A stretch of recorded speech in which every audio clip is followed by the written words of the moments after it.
ಇಷ್ಟು ದಿನ Instagram, YouTube ಮತ್ತು ಫೇಸ್ಬುಕ್ಕಿಂದ ಹಣವನ್ನು ಗಳಿಸ್ತಾ ಇರೋರು. ಸೊ ಇನ್ನು ಮುಂದೆ ಟೆಲಿಗ್ರಾಮ್ನಿಂದನೂ ಕೂಡ ನೀವು ಹಣವನ್ನು ಗಳಿಸ್ಬೋದು. ಟೆಲಿಗ್ರಾಮ್ ಮಾನಿಟೈಸೇಷನ್ ಟ್ಯಾಬ್ ಆನ್ ಆಗಿದೆ. ಸೊ ಇದಕ್ಕೆ ಎಲಿಜಿಬಿಲಿಟಿ ಕ್ರೈಟೀರಿಯಾ ಏನು ಅನ್ನೋದನ್ನ ಎಲ್ಲದನ್ನು ಕೂಡ ಈ ವಿಡಿಯೋನಲ್ಲಿ ತಿಳಿಸ್ಕೊಡ್ತೀನಿ. ಸೊ ಅದಕ್ಕಿಂತ ಮುಂಚೆ ನೀವೇನಾದರೂ ಈ ಚಾನಲ್ಗೆ ಹೊಸಬರಾಗಿದ್ದರೆ ತಪ್ಪದೇ ಚಾನಲ್ನ ಸಬ್ಸ್ಕ್ರೈಬ್ ಮಾಡಿ, ಮತ್ತು ಈ ವಿಡಿಯೋ ಏನಾದರೂ ನಿಮ್ಗೆ ಇಷ್ಟ ಆಗಿದ್ದರೆ ಲೈಕ್ ಮಾಡಿ ಮತ್ತು ಮ್ಯಾಕ್ಸಿಮಮ್ ಶೇರ್ ಮಾಡಿ. ಸೊ ಟೆಲಿಗ್ರಾಮ್ನಲ್ಲಿ ಇಷ್ಟು ದಿನ ಯೂಟ್ಯೂಬಲ್ಲಿ ಎಲ್ಲರೂ ಕೂಡ ವಾಚರ್ಸ್ ಮತ್ತು ಸಬ್ಸ್ಕ್ರೈಬರ್ಸ್ ಯಾವ ಥರ ಕಂಪ್ಲೀಟ್ ಆಗಬೇಕಂತ ಇತ್ತು.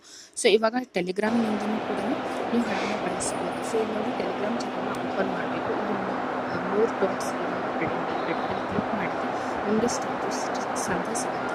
ಸೊ ಅದ್ರ ಮೇಲೆ ನೀವು ಏನಾದರೂ ಕ್ಲಿಕ್ ಮಾಡಿದರೆ ಸೊ ಅದ್ರ ಕೆಳಗಡೆ ಸೊ ಈ ಥರ ಸ್ಕ್ರೋಲ್ ಮಾಡ್ತಾ ಬಂದು ಸ್ಕ್ರೋಲ್ ಮಾಡ್ತಾ ಬಂದಾಗ ಕೆಳಗಡೆ ನಿಮಗೆ ಬೂಸ್ಟ್ ಅಂತ ಒಂದು ಆಪ್ಷನ್ ಸಿಗುತ್ತೆ. ಸೊ ಅದ್ರ ಪಕ್ಕದಲ್ಲಿ ನೋಡಿ ಸ್ಟ್ಯಾಟಿಸ್ಟಿಕ್ಸ್ ಅಂತ ಇದೆ ಮತ್ತು ಬೂಸ್ಟ್ಸ್ ಅಂತ ಇದೆ.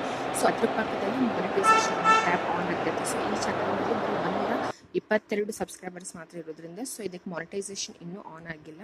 ಸೊ ನಿಮಗೆ ಇದಕ್ಕೆ ಮಿನಿಮಮ್ ಕ್ರೈಟೀರಿಯಾ 1000 ಸಬ್ಸ್ಕ್ರೈಬರ್ಸ್ ಆದರೆ ಮಾತ್ರ ಟೆಲಿಗ್ರಾಮ್ ಚಾನಲ್ನಲ್ಲಿ 1000 ಸಬ್ಸ್ಕ್ರೈಬರ್ಸ್ ಇದ್ದರೆ ಮಾತ್ರ ಮಾನಿಟೈಸೇಷನ್ ಟ್ಯಾಬ್ನ ನೀವು ಅಲ್ಲಿ ನೋಡ್ಬೋದು. ಸೊ ಈ ವಿಡಿಯೋ ಏನಾದರೂ ನಿಮಗೆ ಇಷ್ಟ ಆದರೆ ತಪ್ಪದೆ ಸಬ್ಸ್ಕ್ರೈಬ್ ಮಾಡಿ. Thanks for watching.